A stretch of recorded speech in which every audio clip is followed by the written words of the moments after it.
Hello students, good morning. Welcome to part 2 of photosynthesis in higher plants. Okay, in this video we will learn about some early experiments related to the photosynthesis. Okay, so some early experiments to understand the process of photosynthesis. ठीक है, to understand the process of photosynthesis, some scientists came and performed some experiments.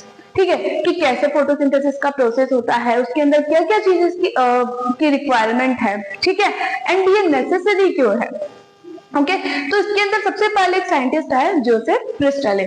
Joseph Priestley ने क्या किया, इन 1770 performed N series of experiments.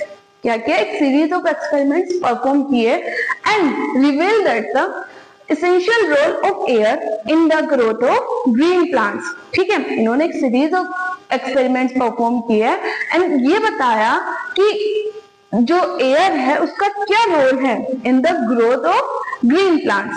ठीक है, अब इसके बाद में ये जब अपना एक्सपेरिमेंट परफॉर्म कर रहे थे उसी टाइम में इन्होंने क्या किया था, ऑक्सीजन डिस्कवर किया था. किस ईयर में, 1774. So we can say oxygen किसने डिस्कवर की, जोसेफ प्रिस्टले ने. किस ईयर में, 1774.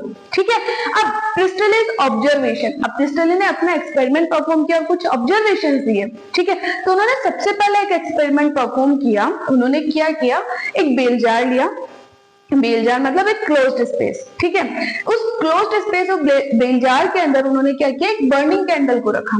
ठीक है, ये जो बर्निंग कैंडल है, जब इन्होंने इसको क्लोज्ड स्पेस के अंदर रखा, देन ही ऑब्जर्व की, क्या ऑब्जर्व किया, आफ्टर सम टाइम ये जो बर्निंग कैंडल है वो क्या हो गई, एक्सटिंग्विश्ड हो गई. ठीक है, या फिर वी कैन से एक burning candle in a closed space soon get extinguished. Okay, second experiment इन्होंने परफॉर्म किया. उन्होंने क्या किया, इन द सिमिलर सेटअप, एक क्लोज्ड स्पेस के अंदर एक माउस को रखा. ठीक है, माउस क्या है, अभी अलाइव है. Then after some time he also observed that कि ये जो माउस अलाइव था ये क्या हो गया, soon get suffocated. सफोकेटेड मतलब माउस जो अलाइव था वो क्या हो चुका है, डेड हो चुका है. ठीक है, थर्ड एक्सपेरिमेंट इन्होंने परफॉर्म किया. उसने क्या किया कि एक बेल जार के अंदर बर्निंग कैंडल, एक माउस और एक ग्रीन प्लांट, तीनों को साथ में रखा. ठीक है, and he observed, what he observe that कि जो बर्निंग कैंडल है और जो माउस है वो अलाइव है, वो स्टिल अलाइव है after some time and continue burning है. कैंडल जो है वो क्या है, कंटिन्यू बर्निंग है. माउस जो है वो अलाइव ही है, वो कभी सफोकेटेड नहीं हुआ. ठीक है, तो इनका जो सेकंड एंड थर्ड ऑब्जर्वेशन है वो क्या बोलता है कि a mouse get suffocated in a closed space. ठीक है, हम एंड थर्ड एक्सपेरिमेंट के अंदर जब उन्होंने ग्रीन प्लांट को रखा सेम सेटअप के अंदर, तो ही ऑब्जर्व दैट जो माउस है वो क्या है, स्टिल अलाइव है एंड जो कैंडल है वो क्या है, कंटिन्यू बर्निंग है. समझ में आया ये. नेक्स्ट है प्रिस्टले कंक्लूजन. प्रिस्टले ने अपने एक्सपेरिमेंट के बाद में कंक्लूजन निकाला कि he conclude that a burning candle and breathing animal, जो ब्रीदिंग एनिमल है एंड बर्निंग कैंडल है वो समहाउ डैमेज्ड द एयर. ठीक है, उसने नहीं बताया कि वो डैमेज कैसे कर रहा है, बट उसने सिंपली बोला कि they somehow damaged the air and a mint plant, जो मिंट प्लांट, जो उसने प्लांट यूज किया था उससे के एक्सपेरिमेंट में, वो कौन सा प्लांट था, मिंट प्लांट. ठीक है, and a mint plant restore the air. ठीक है, समझ में आया. मतलब जब फर्स्ट एंड सेकेंड एक्सपेरिमेंट में उसने एक बर्निंग कैंडल को रखा सिंपली, और एक बार सेकेंड एक्सपेरिमेंट में सिंपली उसने माउस को रखा. ठीक है, बर्निंग कैंडल एक्सटिंग्विश्ड हो गई थी एंड जो माउस था वो सफोकेटेड हो गया था. ओके, अब जैसे ही उसने थर्ड एक्सपेरिमेंट के अंदर उसी सेम सेटअप के अंदर एक प्लांट रखा, तो क्या ऑब्जर्व किया था उसने कि जो बर्निंग कैंडल है वो कंटिन्यू बर्निंग है एंड जो माउस है वो कभी सफोकेटेड नहीं हो रहा. ठीक है, तो उसने उसी बेसिस पे कंक्लूजन निकाला कि जो एक बर्निंग कैंडल है और एक ब्रीदिंग माउस है, ब्रीदिंग एनिमल है, वो समहाउ क्या कर रहे, एयर को डैमेज कर रहे. एट द सेम टाइम जो एक मिंट प्लांट उसने यूज किया वो क्या कर रहा है, एयर को रिस्टोर करने का काम कर रहा है. समझ में आया. अब उसके बाद में प्रिस्टले's हाइपोथेसिस के पूरे एक्सपेरिमेंट के बेसिस में के ऊपर उसने एक हाइपोथेसिस दी कि plant restore the air. What ever breathing animal and burning candle remove. ठीक है, जो प्लांट है वो क्या कर रहा है, restore the air. What ever जो बर्निंग कैंडल है एंड जो ब्रीदिंग माउस है वो उसको रिमूव कर रहे हैं। समझ में आया पिस्टले का एक्सपेरिमेंट। उसके बाद में नेक्स्ट साइंटिस्ट आए थे जॉन इंजिनहाउस। ठीक है, इन्होंने सिमिलर सेटअप जैसा पिस्टले ने सेटअप यूज किया था, एक बेल जार मतलब क्लोज्ड स्पेस बेल जार, एक बर्निंग कैंडल, एक माउस और एक मिंट प्लांट। ठीक है, उन्होंने वही सेम सेटअप यूज किया, बस इसने क्या किया, थोड़ा सा चेंज किया। एक बार उसी सेटअप को इसने कहां पर रखा, डार्क में, और एक बार सनलाइट के अंदर। ठीक है, John Ingenhousz used the similar setup as Priestley का similar setup, but he placed this setup once in the dark and once in the light.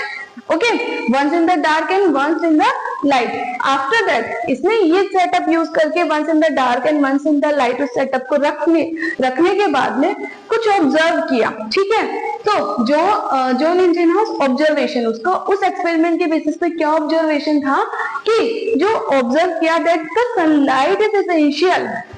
Sunlight जो है वो क्या है, एसेंशियल है टू द प्लांट फोटोसिंथेसिस। जो प्लांट्स है उनके फोटोसिंथेसिस के लिए क्या, जो सनलाइट है वो एसेंशियल है, that somehow purify the air. ठीक है, जो लाइट है वो क्या है, प्लांट फोटोसिंथेसिस के लिए एसेंशियल है, एंड वे समहाउ क्या कर रहे हैं, एयर को प्यूरिफाई कर रहे हैं, जो कि डैमेज हो रही है किसकी वजह से, एक बर्निंग कैंडल और एक ब्रीदिंग एनिमल की वजह से। समझ में आया। उसके बाद में जो इंजिनहाउस था, उन्होंने अनदर एक एलिगेंट एक्सपेरिमेंट परफॉर्म किया था विद द एक्वेटिक प्लांट। ठीक है, एक्वेटिक प्लांट के साथ भी उन्होंने एक एक्सपेरिमेंट परफॉर्म किया। उन्होंने क्या किया, एक एक्वेटिक प्लांट लिया। ठीक है, वो एक्वेटिक प्लांट को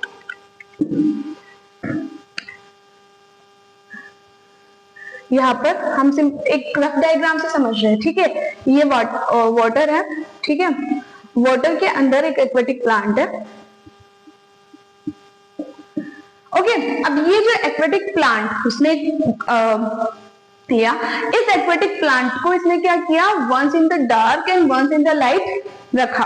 okay, and he observe what he observe that कि जो around the green part of the plants, जो प्लांट का ग्रीन पार्ट है उसके अराउंड उसको स्मॉल स्मॉल बबल्स विजिबल हुए। ठीक है, एंड ये जो स्मॉल स्मॉल बबल्स विजिबल हुए around the green part of the plant, वो किसके, ओनली इन द सनलाइट। जब इसने इसी सेटअप को डार्क में रखा तो इसको कोई भी बबल विजिबल नहीं हुआ, बट जब इसी सेटअप को इसको सनलाइट में रखा तो इसको ये स्मॉल स्मॉल बबल्स क्या हुए, विजिबल हुए। ओके, तो यहाँ पर यही लिखा हुआ है कि Ingenhousz performed an elegant experiment with an aquatic plant and he shows small bubbles around the only green parts of the plant in sunlight, not in the dark. इसने इससे क्या कंक्लूजन निकाला कि only the green part of the plant जो है वो क्या करते हैं, in the presence of sunlight could release the oxygen. Okay, इसकी इसी एक्सपेरिमेंट के बेसिस पे इसने क्या कंक्लूजन निकाला कि ओनली द ग्रीन पार्ट है जो प्लांट्स के, वो could release the oxygen, can release the oxygen only in the presence of sunlight, not in the dark. समझ में आया जॉन इंजिनहाउस का एक्सपेरिमेंट। नेक्स्ट एक्सपेरिमेंट परफॉर्म किया था जूलियस वॉन सेटलर।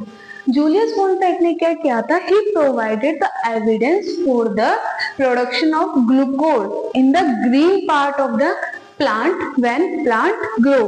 मतलब इसने एविडेंस प्रोवाइड किए थे कि only in the green part of the plant किसका प्रोडक्शन होता है, ग्लूकोज का, जब प्लांट ग्रो करते हैं।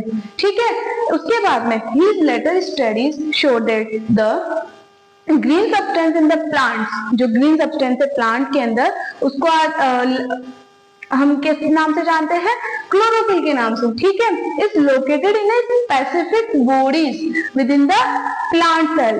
ठीक है, जो ग्रीन सब्सटेंस है प्लांट के अंदर वो किसी स्पेसिफिक बॉडी के अंदर क्या होता है, प्रेजेंट होता है। उस ग्रीन सब्सटेंस को आज हम किस नाम से जानते हैं, क्लोरोफिल।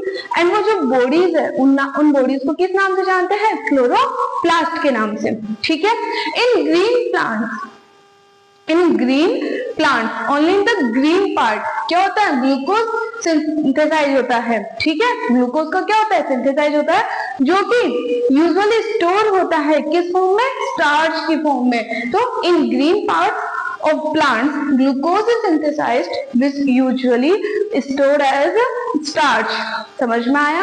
तो इसके बाद ये जो जूलियस वॉनसेट का एक्सपेरिमेंट था, सिंपल था कि इसने एक एविडेंस प्रोवाइड किया था कि जो ग्लूकोज का प्रोडक्शन होता है वो कहां पर होता है, in the green part of the plant. अब ये जो ग्रीन पार्ट है उनका ग्रीन कलर किस वजह से आता है, एक स्पेसिफिक पिगमेंट की वजह से, जिसको हम आज किस नाम से जानते हैं, क्लोरोफिल के नाम से। ठीक है, एंड ये जो स्पेसिफिक पिगमेंट है वो कहां पर प्रेजेंट होता है, स्पेसिफिक सब्सटेंस के हम बोल सकते हैं। और ये जो स्पेसिफिक सब्सटेंस होता है ये कहां पर प्रेजेंट होता है, एक स्पेशल बॉडीज के अंदर, स्पेसिफिक बॉडीज के अंदर प्रेजेंट होता है, जिसको आज हम किस नाम से जानते हैं, क्लोरोप्लास्ट के नाम से। ओके, उसके बाद में ये जो ग्रीन पार्ट है जिसके अंदर ग्लूकोज सिंथेसाइज हुआ, ये जो ग्लूकोज है लेटर किसके अंदर कन्वर्ट होता है, स्टार्च के अंदर, एंड उसी फॉर्म में क्या होता है, प्लांट के अंदर स्टोर होता है। समझ में आया। उसके बाद में नेक्स्ट साइंटिस्ट है T.W. एंजलमैन। इन्होंने क्या किया था, he done an interesting experiment by using a prism। ठीक है, जो T.W. एंजलमैन था उन्होंने एक इंटरेस्टिंग एक्सपेरिमेंट परफॉर्म किया था, किसका यूज करके, प्रिज्म का यूज करके। अब देखो इनका एक्सपेरिमेंट कैसे परफॉर्म किया था। T.W. एंजलमैन ने किसका यूज किया था, प्रिज्म का यूज किया था। अब इसने प्रिज्म का यूज क्यों किया था, तो स्प्लिट द व्हाइट लाइट, जो सनलाइट है उसको उसके स्पेक्ट्रल कंपोनेंट में स्प्लिट करने के लिए। उसके स्पेक्ट्रल कंपोनेंट कौन कौन से होते हैं, विब्ग्योर। ठीक है, यहाँ पर हमने 3 नाम लिखे, red, blue and violet. Okay, violet से रेड तक इसके सारे स्पेक्ट्रल कंपोनेंट होते हैं। एंड उसी के साथ में इसने ग्रीन एल्गा का यूज किया था, ग्रीन एल्गी क्लेडोफोरा का यूज भी किया था। एंड एक बैक्टीरिया, जो एरोबिक बैक्टीरिया होते हैं उनका यूज किया था। इसने अपना एक्सपेरिमेंट कैसे सेटअप किया था, देखो सबसे पहले इसने क्या लिया, एक प्रिज्म लिया। प्रिज्म से व्हाइट लाइट जो सनलाइट थी उसको स्प्लिट किया, किसमें, उसके स्पेक्ट्रल कंपोनेंट्स में। देन उसको एलिमिनेटेड किया इन अ ग्रीन एल्गा। ठीक है, उस स्पेक्ट्रल कंपोनेंट को कहां पर डाला है, ग्रीन एल्गा। कौन सा ग्रीन एल्गा, क्लेडोफोरा के। अब ये जो क्लेडोफोरा ग्रीन एल्गी है ना, कहां पर प्रेजेंट है, in the suspension of aerobic bacteria. एक एरोबिक बैक्टीरिया के सस्पेंशन के अंदर ये प्रेजेंट था। ठीक है, मतलब एक तरह से बोल सकते हैं ग्रीन एल्गा के जस्ट पास में क्या है, एरोबिक बैक्टीरिया का एक सस्पेंशन है। एंड इसके बाद में इसने क्या ऑब्जर्व किया, आफ्टर सम टाइम, कि only in the specific part, मतलब एक तो बोल सकते हो कि पूरे ही पार्ट में क्या हो रहा है, बैक्टीरिया ग्रो कर रहा है। ठीक है, due to the release of oxygen. इसके साथ साथ ही इसने ऑब्जर्व किया कि only in the specific region, red and blue, जो बैक्टीरिया है उसकी ग्रोथ क्या हो रही है, ज्यादा हो रही है। ठीक है, अब इसमें एरोबिक बैक्टीरिया का यूज स्पेसिफिकली अगर हम बोले क्यों किया था, कि to detect the site of O2 evolution, O2 release के साइट को डिटेक्ट करने के लिए इसने किसका यूज किया था, एरोबिक बैक्टीरिया का यूज किया था। नेक्स्ट है एंजलमैन ऑब्जर्वेशन। जो एंजलमैन ने अपना एक्सपेरिमेंट परफॉर्म किया था by using the prism, green alga bacteria, green alga Cladophora. ठीक है, उसने उसके बेसिस पर कुछ ऑब्जर्वेशन निकाले एंड उसने ऑब्जर्व किया कि that the bacteria accumulated mainly in the blue and red light regions.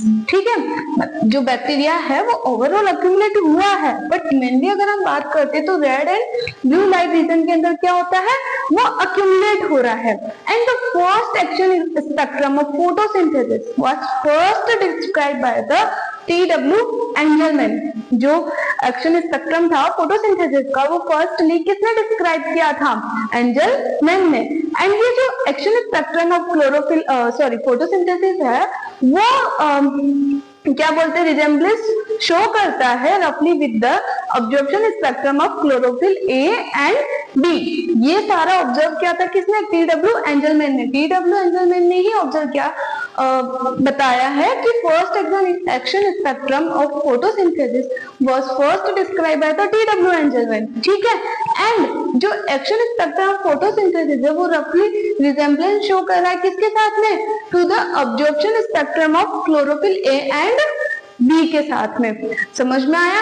अब इसके बाद में क्या हुआ कि by the middle of 19th century ये T.W. एंजलमैन का एक्सपेरिमेंट यहाँ पर फिनिश होता है। ठीक है, अब बात करते हैं कि middle of the 19th century क्या हुआ था कि empirical equation which is representing the total process of photosynthesis for the oxygen evolving organism या फिर बोल सकते हैं for the oxygen evolving plants, ठीक है, was understood as CO2 plus H2O is aero in the presence of sunlight क्या form कर रहे हैं वो कार्बोहाइड्रेट। कार्बोहाइड्रेट का अगर हम एम्पेरिकल फॉर्मूला लिखेंगे तो क्या लिखते हैं CH2O plus O2, ठीक है।